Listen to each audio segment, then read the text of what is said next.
자, 오늘 저를 한번 따라해 보시죠. 오직 예수 그리스도. 여러분이 생각하셔도 소리가 좀 작죠?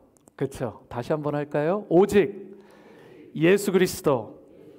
오늘 오직 예수 그리스도라는 말씀의 제목으로 하나님 말씀 전하겠습니다.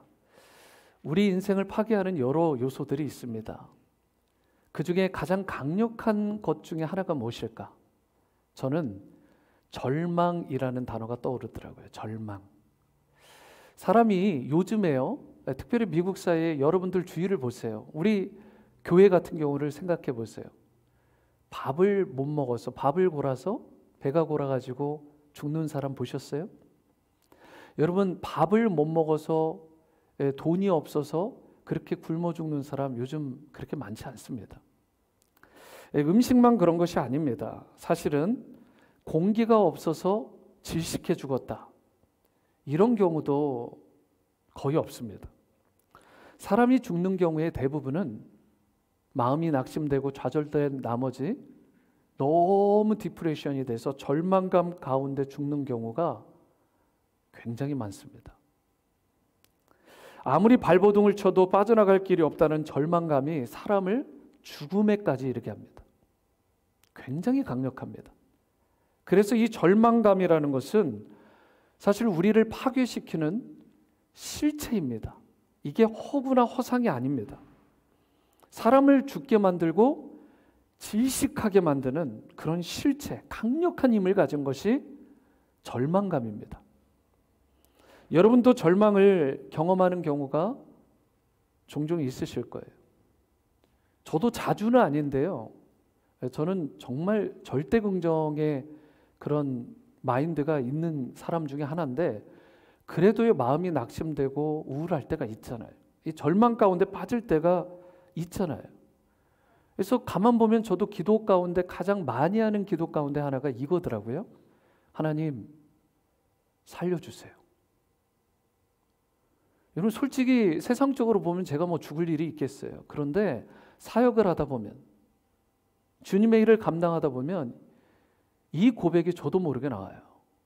무릎을 딱 꿇으면 당장 나오는 말, 하나님 살려주십시오. 여러분, 이 모양 저 모양 우리가 절망을 경험하는 경우가 있습니다. 아무리 발버둥을 쳐도 빠져나올 수 없는 인생의 문제, 아무리 밖으로 나가 보려고 애를 써도 다시 미끄러지고 또 미끄러지는 절대적인 그 좌절의 고통을 경험하는 경우가 분명히 누구에게나 있습니다. 해맑아 보이는 우리 자녀들에게는 없을까요? 아니요. 자녀들에게도 이 절망감이 찾아올 때가 있습니다. 청년들의 경우에는 풀리지 않는 그런 학업의 문제, 결혼의 문제, 취업과 각종 직장의 문제, 진로의 문제 때문에 절망을 합니다. 장년분들은 가정의 문제로, 자녀의 문제로, 배우자의 문제로, 경제적인 상황이나 관계의 어려움 때문에 절망하기도 합니다. 어떤 분은 건강의 악화로 인해서, 심지어 어떤 분은 오랫동안 지속된 마음의 응어리가 있는데 그게 내적인 쓴뿌리가 된 거예요. 그게 덩어리가 돼가지고 그로 인해서 치우지도 못하고 고통받고 신음하는 경우가 있습니다. 이럴 때 우리는 어떻게 그 절망의 늪에서 헤어나올 수 있을까? 여러분들이 이미 경험을 하셨겠지만 내 자신이 노력한다고 해서 빠져나올 수 있나요? 그 절망감에서? 여러분들이 소위 인맥을 총동원하고 여러분들이 가진 지식, 경험, 그런 스킬들을 여러분들이 다 동원한다고 해서 그 절망감에서 빠져나올 수 있던가요? 아니죠.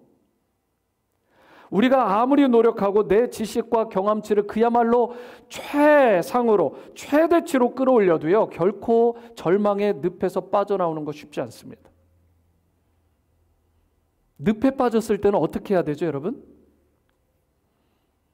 제가 2010년 정도까지, 12년까지지만 10년 정도에 그 버지니아에 살고 있었을 때 청년들을 데리고 트레일을 돌게 됐어요. 피크닉을.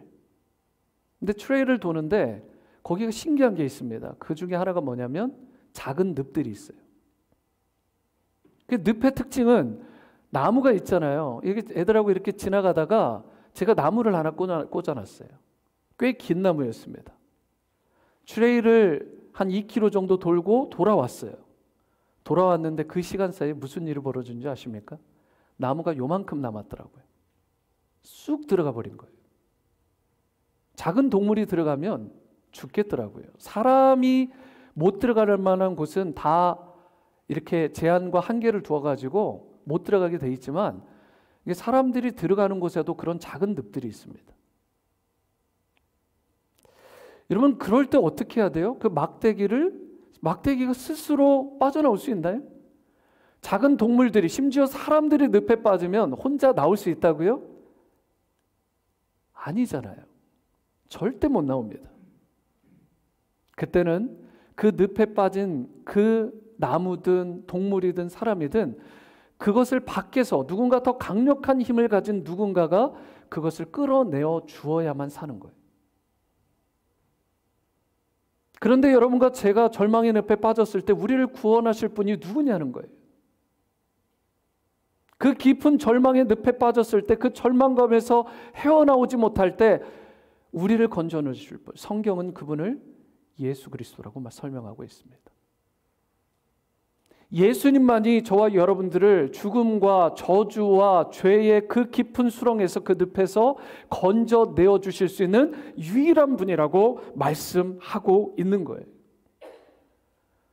우리의 인생 가운데 여러분과 제가 절망 가운데 있을 때 가장 큰 절망은 무엇이냐? 바로 그것은 죽음이라는 절망입니다. 제가 아직 참 성숙하지 못한 분이다라고 생각할 때가 언제냐면, 난 죽음이 두렵지 않아요. 정말 그럴까요? 제가 좀 젊은 나이죠. 여러분들에 비하면. 물론 젊은 층에 비하면 제가 나이가 많지만, 그런데 큰 죽음을 일주야를 그렇게 경험도 해보고 큰 교통사고를 당할 뻔도 해봤는데 마음 가운데 드는 게 뭐냐면, 와, 세컨 라이프. 나한테 두 번째 찬스가 주어졌구나. 그리고요, 일주일 주야를 갖다가 죽음의 수렁 가운데 빠져 있을 때는요, 정말 두렵던 거예요. 제가 크리스찬이었지만, 심지어 평신도 선교사로 파송이 되었지만 너무 두렵더라고요. 죽음 앞에서는요, 누구나 두렵게 돼 있습니다. 그런데 이 죽음이라는 것은 우리가 아무리 많은 것을 가지고 누리는 사람이든 그렇지 않은 사람이든, 심지어 아무리 노력을 많이 하고 그렇게 열심히 무언가를 해서 성취한 사람이든 아니든 상관이 없어요. 다 누구에게나 죽음은 찾아오게 돼 있습니다. 죽음은 공평한 거예요. 애플의 CEO였던 스티브 잡스, 죽음을 피해가지 못했습니다. 삼성의 이병희, 이건희 회장, 현대의 정주영 회장 지금 어디 있나요? 죽음을 피할 수 있는 사람 단 한 사람도 없습니다. 누구도 죽음의 문제를 풀 수 없어요. 유일하게 한 가지 답이 있다면, 죄와 사망 권세를 깨뜨리고 부활하신 예수 그리스도 밖에는 여러분과 저의 죽음과 저주와 죄의 문제를 풀 분이 없다라는 사실. 이 부분을 성경은 분명하게 말씀하고 있어요. 그렇기 때문에 여러분과 제가 정말 새로운 삶을 살아가길 원한다, 내가 그런 인생을 추구하며 살기를 원한다, 그렇다면 절망을 이기시고 죽음의 저주를 끊어내신 바로 부활의 주님, 그 다시 사신 예수님을 우리가 인격적으로 만나야 되는 것입니다. 그렇다면 우리가 죽음의 권세마저 이기고 승리하신 예수님을 만났을 때 어떠한 축복이 우리 가운데 주어지냐는 거예요. 오늘 본문을 통해 이 부분을 함께 나누고자 합니다. 첫 번째로, 예수님께서 우리에게 임하시면 치료의 광선이 임한다라고 말씀합니다. 치료의 광선. 오늘 본문 1절과 2절 말씀을 보시겠습니다. 만군의 여호와가 이르노라, 보라, 용광로 불같은 날이 이르리니 교만한 자와 악을 행하는 자는 다 지푸라기 같을 것이라. 그 이르는 날에 그들을 살라 그 뿌리와 가지를 남기지 아니할 것이로되 내 이름을 경외하는 너희에게는 뭐라고 말씀하고 있어요? 공의로운 해. 이분이 누구신데요? 예수 그리스도.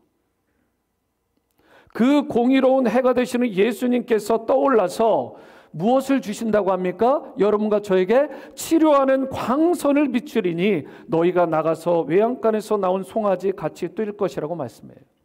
예수님께서 이 땅 가운데 오실 때 크게 두 가지 현상이 일어납니다. 첫 번째, 하나님을 대적하는 자. 두 번째, 하나님을 경외하는 자. 완전히 다른 처분이 주어지게 되는데, 먼저 하나님을 대적한 교만한 자, 악을 행하는 자는 어떻게 된대요? 다 지푸라기와 같이 심판을 받을 것이라고 오늘 본문에서 분명하게 말씀하고 있어요. 여러분들 그런 거 궁금하지 않아요? 왜 악인은 이렇게 득세하는데, 이렇게 의인된 하나님을 믿고 따르는데 우리는 왜 이렇게 어렵게 살까? 심지어 심하게 얘기하면 찌질하게 살까? 그 사람 앞에 서면 나는 작아지는 것 같은데 그 사람은 계속 막 승승장구하고 잘 되고, 예수님도 믿지 않는데 잘 되는 그들, 득세하는 저들을 통해 우리가 시험에 들 때가 종종 있잖아요. 그런데 성경은 뭐라고 말씀하십니까? 그거 부러워하지 말라는 거예요. 주님의 때에 주님의 방법으로 반드시 그들이 심판을 받는데 지푸라기와 같이 태워져 버린다는 것입니다.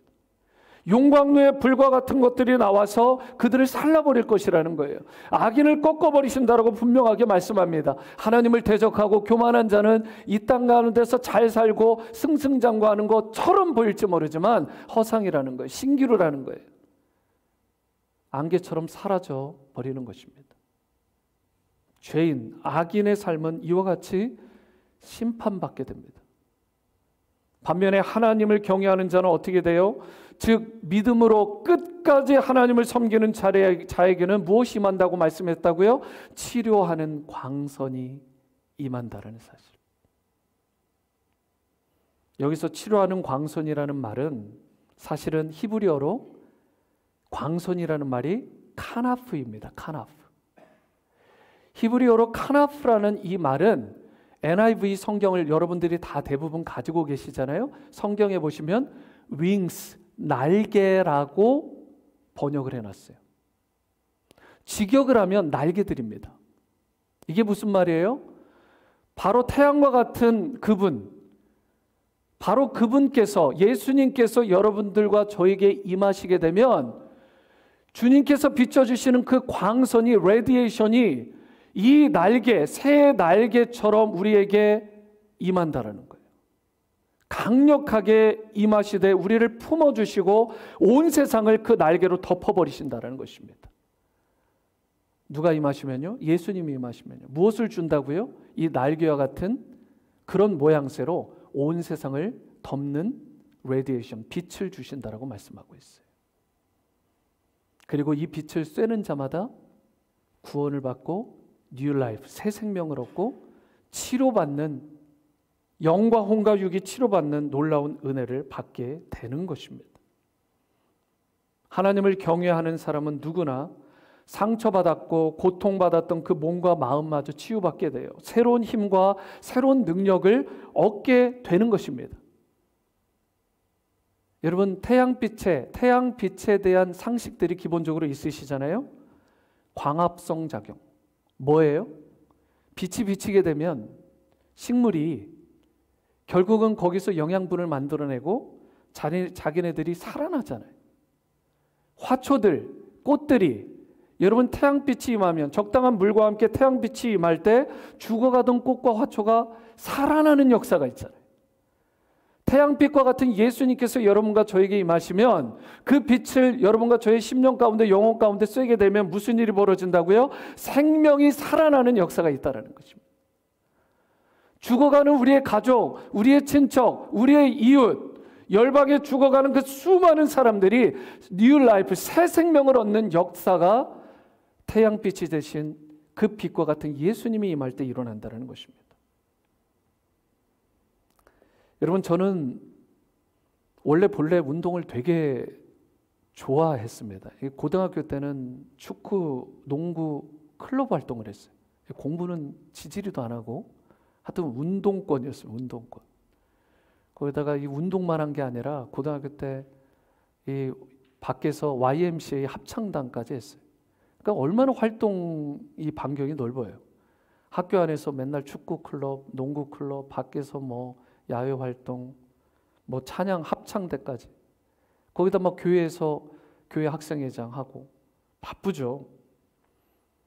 햇빛을 날마다 쏘이는 거예요. 뭐 햇빛이 부족하다 이런 평가를 받을 수가 없는 것입니다. 근데 요즘에 병원에 갔더니 의사분들이 그러더라고요. 목사님은 햇빛을 좀 쐬셔야 돼요. 햇빛을. 빛이 부족하대요. 그래서 비타민 D가 부족해가지고 지금 생기는 수치들이 별로 그렇게 좋지 않습니다. 그러더라고요. 그래서 정 햇빛을 쏠 시간이 없으시면 쐬면 제일 좋고 아니면 바이타민 D를 드셔라 이러더라고요. 그래서 제가 바이타민 D 먹고 있어요. 매번이 그냥 사무실에서 목양실에서 주로 그냥 말씀하고 씨름하고 기도하고 사역하고 주로 다 실내에서 이루어지니까 뭐 얻는 것은 목이 그냥 오히려 아프고 허리 백페인이 막 심해지지 밖에서 활동할 일이 별로 없더라고요. 안타깝게도. 여러분 비타민 D가 태양빛이 임하면 생기는 거예요. 그런데 재밌는 건 이 비타민 D가 임하지 않으면 어떻게 될까를 제가 건강에 관련된 칼럼을 보니까 이렇게 돼 있더라고요. 비타민 D가 부족하면 당뇨병, 암, 골관절염, 명역계에 질환이 생긴다라고 설명이 돼 있더라고요. 반대로 비타민 D가 풍부하면 어떻게 돼요? 그런 질환이 예방되는 거예요. 뿐만 아니라 그런 질환이 치료가 되는 것입니다. 그래서 여러분 햇볕을 많이 쐬셔야 돼요. 오늘 야외 피크닉 한 묻도 빠짐없이 다 하나님이 선물로 주시는 햇빛 쐬시고 비타민 D를 풍성하게 얻고 돌아가시기를 축복합니다. 여러분 하나님이 주시는 비타민 D. 여러분 게다가 태양빛이 임하면 어때요? 예전에 어르신들 참 지혜로워요. 여러분 이 뭐 행주 같은 거, 빨래 같은 거 해가지고 어디에다 걸어요? 밖에 줄에다 걸잖아요. 햇볕으로 살균 효과가 있잖아요. 뭐를 죽이는 거예요? 이 병균들을 죽이는 거 아니에요? 태양빛이 임하면 병균이 죽는 것입니다. 그렇기 때문에 여러분과 저에게 그 태양빛이 되시는 그 주님께서 우리에게 임하시면 우리 안에 좋지 않은 것, 그렇게도 내가 끊고 싶었지만 끊어내지 못했던 것들이 다 끊어지는 역사가 일어나는 거예요. 오랫동안 알게 모르게 지어왔던 모든 악한 것들, 그 죄악된 것들이 자연스럽게 떠나가는 것입니다. 그래서 우리가 율법주의자가 되지 않으려면 예수님 만나야 돼요. 예수님을 만나면 그분의 사랑을 입고 그분을 사랑하게 되면 자연스럽게 하나님께서 우리에게 분부하신 말씀, 그 율법의 내용들을 지키며 순종하는 것들이 가능한 삶을 살아가는 거예요. 반대로 예수님을 제대로 만나지 못하면 바리새인들처럼 율법주의자가 되는 것입니다. 그러니까 얼마나 힘들어요. 인생이 피곤합니까? 그래서 우리에게는 우리의 모든 악한 것들을 태워버리실 수 있는, 모든 것들을 다 꺾어버리실 수 있는 예수님의 그 광선이 우리 가운데 필요한 것입니다. 그러므로 여러분 우리에게는 예수님이 비춰주시는 이 치료의 광선이 우리의 영적으로, 마음적으로, 육체적으로 우리의 삶의 자녀들 가운데 필요하다는 사실을 고백하시고 치료의 광선이 임할 때 받게 되는 영광, 홍과 육의 그런 강건함과 회복을 경험하는 여러분이 될 수 있게 되기를 축복합니다. 여러분 홍정결 목사님이 쓴 301가지 감동 이야기, 감동 스토리라는 책이 있습니다. 거기에 보시면 예전에 산업화 시대 때 여공들, 남공들이 참 많았잖아요. 이런 어떤 뭐 기업체, 그 공장 같은 데 들어가서 어려운 살림 때문에 학업을 이어가지 못하고 여공으로, 남공으로 일찍 취업한 그런 어린 소녀, 소년들이 참 많았습니다. 그렇죠? 산업화 시기에. 한 소녀가 방직 공장에 취직을 했어요. 얼마 동안의 수습 기간을 거쳐서 드디어 방직 기계 앞에 앉게 되었습니다. 그런데 반장님이 와가지고 기계 작동법을 잘 설명을 해주시더니 이렇게 말하는 거예요. 네가 알아야 될 그 기계에 대한, 그리고 이 업무에 대한 것은 네가 거의 다 배웠지만 그렇더라도 일을 하다 보면 고장 날 일이 있다. 그러면 고장 나는 것을 보게 되면 그때는 모든 일을 멈추고 나에게 즉시 와야 돼. 알았지? 이렇게 이야기를 했습니다. 정말 얼마 지나지 않았어요. 그 여공은 이 올이 풀려가지고 막 어찌할 바를 모르다가 결국은 잘못 자르고 또 잘라가지고 나중에 보니까 줄은 줄대로 엉키고 이 상품은 엉망이 된 것입니다. 몇 시간을 고생하다가 할 수 없이 반장님을 찾아갔어요. 그때 반장님이 와서 보더니 아주 간단하게 고쳐주는 거예요. 왜요? 실력도 있고 경험도 많으니까 한 번 딱 보고 바로 해결을 하는 것입니다. 그리고는 반장님이 언제부터 고장이 났냐고 물었어요. 여공이 몇 시간 전부터라고 대답을 했습니다. 반장님이 왜 이제 왔냐고 되물었어요. 그러자 제가 고쳐보려고 했어요. 최선을 다해 보았지만 쉽지가 않았어요. 그때 반장님이 이 여공의 말이 이렇게 대답을 했다고 합니다. 너의 최선은 고치는 것이 아니야. 너의 최선은 고장났을 때 즉시 나에게 오는 거야.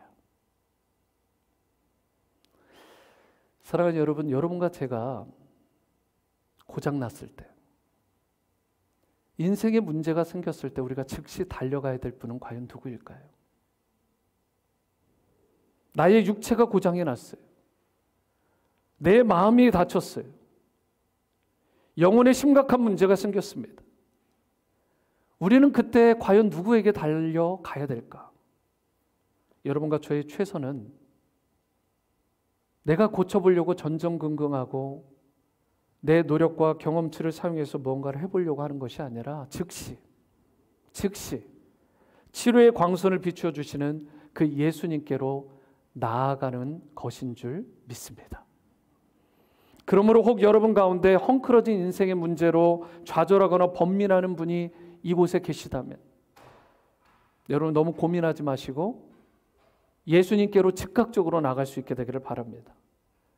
그러할 때 꼬인 실타래가 풀리게 되고 자존감과 자존심이 회복되게 되고 그리하여 주님이 주시는 소망과 기쁨 가운데 다시 위를 향해 쓰임받는 인물이 될 수 있게 된다는 사실. 삶 가운데 이러한 회복의 은혜를 여러분들도 누리시고 여러분들의 자녀와 이웃들에게 전파하는 그런 은혜가 있게 되기를 주님의 이름으로 축원합니다. 두 번째로 우리가 예수님을 만나면 무엇이 임해요? 자유와 기쁨이 주어진다는 것입니다. 참된 자유와 기쁨. 2절 하반절을 보십니다. 너희가 나가서 외양간에서 나온 송아지같이 뛰리라. 여기에 보시면 외양간 안에 있었던 송아지가 이 소가 밖으로 튀어나왔다고 합니다. 저는 시골 촌놈입니다. 저희 집이 그래도 경제적으로 좋을 때 송아지를 한 마리 키웠어요. 소는 시골에서 아무나 키울 수 있는 게 아닙니다. 부자들이나 키울 수 있는 거죠. 근데 아주 경제적으로 그나마 좋았을 때, 그 뒤로는 별로 좋지 않았지만 소를 키웠을 때 경험이 있습니다. 외양간이 그렇게 크지 않아요.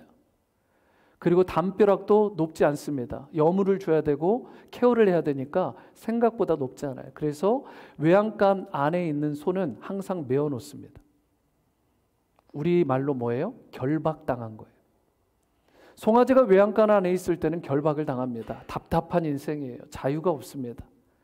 그리고 그 좁은 공간에서 무슨 기쁨이 있겠어요. 그런데 이 소가 어느 날 주인의 눈을 피해서 갑자기 튀어나갈 때가 있습니다. 나가보면 산의 뒷동산에서 풀을 뜯어먹고 있어요. 그야말로 푸른 초장, 쉴만한 물가에서 마음껏 즐기고 있는 송아지를 보면 주인은 황당하지만 송아지의 표정을 잊을 수가 없어요. 너무 행복한 거예요. 여러분, 동물원 안에 있는 동물들도 마찬가지 아니에요? 사자는 원래 야생에 있어야 되는데 그 안에 있으면 행복하겠습니까? 우리 밖으로 나와야 행복한 거죠. 우리의 인생 가운데 주님이 찾아오시면 우리가 속박당하고 결박당했던 모든 문제들이 그 사슬이 체인이 끊어지게 되고 저와 여러분들에게 참된 프리덤, 참된 자유가 주어진다라고 말씀합니다. 그리고 그 인생이 바로 주님이 주신 조이, 그 기쁨이 임하게 된다라고 오늘 말씀하는 것입니다.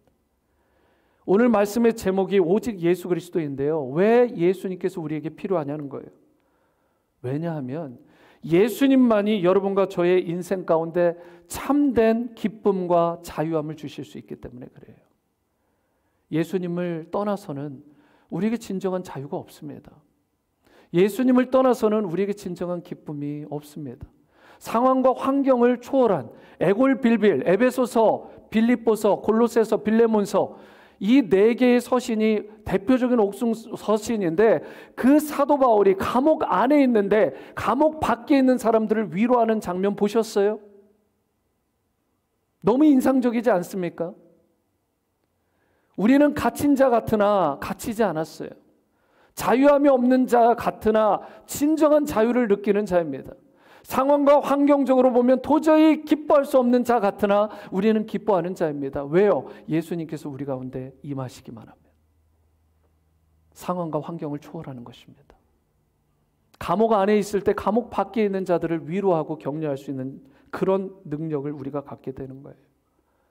죄악에 묶여있던 우리의 인생을 풀어주시고 그 결박을 끊어주신, 그래서 참된 자유와 기쁨을 주시는 우리 주님, 그 주님께서 주시는 그 기쁨은 세상이 주는 쾌락과는 다른 것입니다. 차원이 다른 거예요. 세상의 쾌락은 일시적이고 찰나적이고 우리 인생을 망가뜨리고 부셔버리는 역할을 합니다. 최근 한국의 뉴스 가운데 심각한 것들이 막 터져나오죠. 이미 여러분들 아실 분들은 아실 거예요. 제가 새벽기도 때는 이니셜을 쓰지 않았지만 주일 예배 때는 이니셜을 써볼게요. 톱배우 L씨라는 사람입니다. 그리고 모그룹 창립자의 외손녀인 H씨, 이 사람들을 포함해서 여러 명이 마약을 투약했다라는 이 이야기가, 뉴스가 연일 보도되고 있어요. 굉장히 큰 뉴스입니다. 그리고 이건 빙산의 일각에 불과하다라고 누구나 얘기해요. 이미 너무 많이 퍼져버린 거예요. 그들의 삶을 보면 여러분, 돈이 부족한 자들인가요? 돈이 넘쳐나는 사람들입니다. 그 사람들이 인기가 없다고요? 아니요. 소위 톱배우예요. 뭐 하는 것마다 주연을 맡고요. 심지어 우리가 알만한 엄청난 세계적인 영화에서 나왔던 인물이기도 합니다. 심지어 그 L씨라는 배우는 자기의 자녀들과 배우자와 함께 쇼프로에 자주 나와가지고 자녀들까지 얼굴이 다 노출된 상태예요. 어떤 면으로요? 단란한 가정, 행복한 가정의 대명사로 칭찬을 듣던 가정입니다. 알고 보니까 향락과 쾌락을 즐겼네요. 퇴폐업소에도 가고 마약도 하고. 여러분, 그것이 왜 그들에게 그렇게도 유혹거리가 되었을까? 세상적으로 보면 남부러울 것이 없잖아요. 인기며 명예며 심지어 권세까지 가진 자들이에요. 그런데 그런 유명인들이 왜 마약에 손을 대냐는 거예요. 왜 그렇게 쾌락적인 삶을 추구하며 사느냐는 것입니다. 제가 새벽에 말씀을 묵상하다가 그렇지 하면서 무릎을 쳤던 말씀이 있어요. 지난 주중에 큐티 본문 에베소서 3장 19절 세 번역으로 보세요. 이렇게 말씀을 합니다. 하나님의 온갖 충만하심으로 여러분이 충만하여지기를 바랍니다. 그렇지. 예수님으로 충만하지 않으면 결국은 다른 것을 손을 대고 다른 것으로 충만하기를 추구하는 것이 우리 인생이지. 돈을 추구하고 명예를 추구하고 권력을 추구하고, 남자는 여자를, 여자는 남자를, 향락과 퇴폐를 추구하고 마약을 추구하고, 예수님으로 충만하지 않으면 다른 무언가로 그 허전함을 채우려고 하는 게 인간의 본성이라는 사실. 그러므로 사도 바울이 오늘 에베소서 말씀을 통해서 뭐라고 얘기해요? 하나님의 온갖 충만함으로 여러분과 제가 충만하여지기를 바란다라는 것, 이것이 바로 사도 바울의 바람이었고 궁극적으로 우리 하나님 아버지의 바람입니다. 여러분과 제가 예수님으로 충만해야 될 이유가 여기에 있는 것입니다. 우리가 돈이나 명예나 권력으로, 인기나 각종 쾌락적인 것으로 충만하려고 한다면 그것을 추구하는 인생이 되려 하면 할수록 심각한 문제에 봉착하는 거예요. 결국은 그러한 것들을 채워지면 채워질수록 망가지고 부서지고 결국은 회복 불가능의 상태의 인생이 되고 마는 것입니다. 그러므로 우리 모두가 예수님으로 가득한 성도, 주님의 영으로 충만한 성도가 될 수 있게 되기를 바랍니다. 다른 무언가가 아니라 그 너비와 길이와 높이와 깊이를 헤아릴 수 없는 예수 그리스도의 그 크신 사랑과 은혜로 충만한 성도가 될 수 있게 되기를 바랍니다. 그리하여 주님께서 기뻐하시는 인생, 그리고 주님께 영광 돌리는 성도의 삶 사시기를 주님의 이름으로 축원합니다. 세 번째이자 마지막으로 예수님이 임하시면 이기는 능력이 임합니다. 무엇이 임한다고요? 이기는 능력. 3절 말씀을 보시겠습니다. 또 너희가 악인을 밟을 것이니 그들이 내가 정한 날에 너희 발바닥 밑에 재와 같으리라. 만군의 여호와의 말이니라. 여기에서 너희가 악인을 밟을 것이니라는 말씀이 나옵니다. 악인은 여러분과 저를 괴롭히는 그 A씨, B씨 그런 사람들을 말할까요? 물론 작게는 그렇게 얘기를 하지만 여기서 말하는 악인을 밟을 것이라 해서의 악인은 넓은 의미에서 모든 세상의 대적들을 말하는 거예요. 따라서 영적으로는 뭘까요? 마귀 사탄을 의미하는 거예요. 우리의 궁극적인 대적은 마귀 사탄입니다. 그리고 우리에게 주어지는 각종 불행, 저주, 그리고 심지어 경제적으로 우리를 너무 공고하게 만드는 그 부분, 기근까지 될 수 있는 것입니다. 그런데 놀라운 건 뭐예요? 원치 않지만 우리에게 찾아오는 이런 마귀의 사탄의 공격이나 불행이나 저주가 올 수 있지만 바로 그 순간 예수 그리스도를 믿는 성도가 되게 되면 그러한 것들을 밟을 수 있는, 오늘 성경에서는 뭐라고 얘기하냐면 밟아서 발밑에 재와 같이 만들 수 있는 그 이기는 능력, 이기는 실력, 그 파워를 여러분과 저에게 준다고 말씀하는 거예요. 이것이 어떻게 가능해요? 우리 인간의 노력과 힘만으로는 불가능한 것입니다. 우리 가운데 역사하시는 예수 그리스도의 그 십자가와 부활의 능력이 나에게 임할 때, 우리 가정에 임할 때, 우리 오늘의 침례교회 공동체 가운데 임할 때, 바로 그때에 그 악한 모든 것들을 꺾어버리고 밟으며 심지어 죽음의 권세마저 이기신 그 놀라운 승리가 여러분과 저에게도 임하게 되는 것입니다. 이러한 놀라운 승리에 대해서 사도 바울은 고린도전서 15장 그 유명한 부활장에서 이렇게 말씀을 합니다. 이 말씀은 우리 같이 한번 읽어봅니다. 15장 55절에서 58절입니다.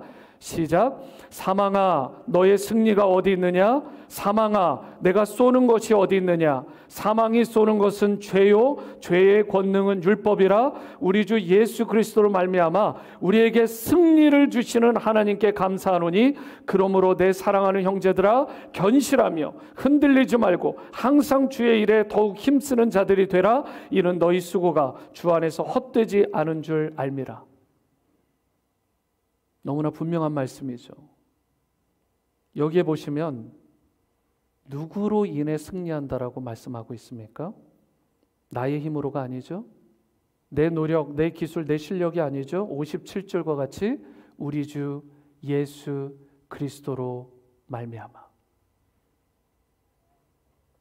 우리가 이기는 비결, 이기는 능력을 받는 것은 다름이 아니라 내 능력, 내 실력, 내 노력, 내 경험치가 아니라 바로 오직 예수 그리스도께서 내 안에 임재하시고 내 안에서 역사하실 때 우리가 궁극적으로 승리할 수 있음을 믿으시기 바랍니다. 우리에게 예수님께서 임하시면 비록 나는 약하지만 악한 권세를 무너뜨리게 되고 사망 권세를 이기고 승리하게 되는 거예요. 그러면서 이어지는 본문 5절에 보시면 보라 여호와의 크고 두려운 날이 이르기 전에 내가 선지자 엘리야를 너희에게 보낼 것이다. 여러분 여기서 말하는 선지자 엘리야가 누구예요? 존 더 베프티스트, 바로 궁극적으로 침례 요한을 말하는 것입니다. 예수님께서 오시기 전에 존 더 베프티스트 그 침례 요한이 뭘 한 거예요? 사람들에게 본문 6절을 보십니다. 그가 아버지의 마음을 자녀들에게로 돌이키게 하고 자녀들의 마음을 그들의 아버지에게로 돌이키게 하리라. 돌이키지 아니하면 두렵건대 내가 와서 저주로 그 땅을 칠까 하노라 하시니라. 즉 침례 요한은 하나님 아버지의 그 마음을 자녀들에게 돌아서게 하는 일을 도왔을 뿐만 아니라 자녀들의 마음이 하나님 아버지에게 돌아서게 하는 일을 한 것입니다. 그런데 여기서 중요한 키워드가 뭐예요? 돌이킨다라는 단어예요. 우리가 하나님께로 돌이키지 않고 만약 예전 모습 그대로 세상을 향해 계속해서 달려나가는 모습 그대로 나가게 되면 어떻게 돼요? 우리에게 주어지는 것은 심판과 저주와 파멸뿐이라는 사실. 그렇기 때문에 우리는 무엇보다 돌이켜야 돼요. 여러분과 제가 하나님께 돌이키기만 하면 은혜로우시고 자비하시고 긍휼이 한이 없으신 그 주님께서 여러분과 저를 받아주시고 용서하시고 그리고 구원과 영생의 축복까지 베풀어 주시는 것입니다. 우리에겐 예수님이 필요합니다. 여러분과 제가 이터널 라이프, 영생의 축복을 누리고 천국 백성이 되는 것은 내 노력이나 열심이나 실력이 아니라 전적인 하나님의 은혜, 그 십자가의 은혜임을 고백할 수 있게 되기를 바랍니다. 오직 예수님 안에 소망이 있습니다. 오직 예수님 안에 능력이 있습니다. 오직 예수님 안에 참된 구원과 영생의 은혜가 있습니다. 그러므로 다른 것은 혹 놓치시는 그런 한이 있더라도 예수님의 손만큼은 끝까지 붙드는 여러분과 제가 될 수 있게 되기를 바랍니다. 그런 우리 자녀가 될 수 있기를 바라요. 여러분 가운데 아직도 혹 예수님을 만나지 못하신 분이 있지는 않으십니까? 이 시간 꼭 예수님을 인격적으로 제대로 만나고 돌아갈 수 있게 되기를 바랍니다. 혹시라도 여러분 중에 아무리 자신이 노력하고 열심을 내어도 빠져나올 수 없는 깊은 절망을 경험하고 계신 분이 이 자리에 계시다면 그때에도 주저함 없이 주님의 손을 꼭 붙들고 의지할 수 있게 되기를 바랍니다. 그리하여 예수님의 십자가 사랑과 부활의 능력이 여러분에게 임할 수 있게 되기를 바라고 여러분의 가정과 또 우리 공동체에서 그 어떤 악한 것들도 다 떠나가고 참된 자유와 기쁨과 승리와 평강을 누리는 그런 승리하는 교회, 승리하는 성도로 일평생 살아가시기를 주님의 이름으로 축원합니다.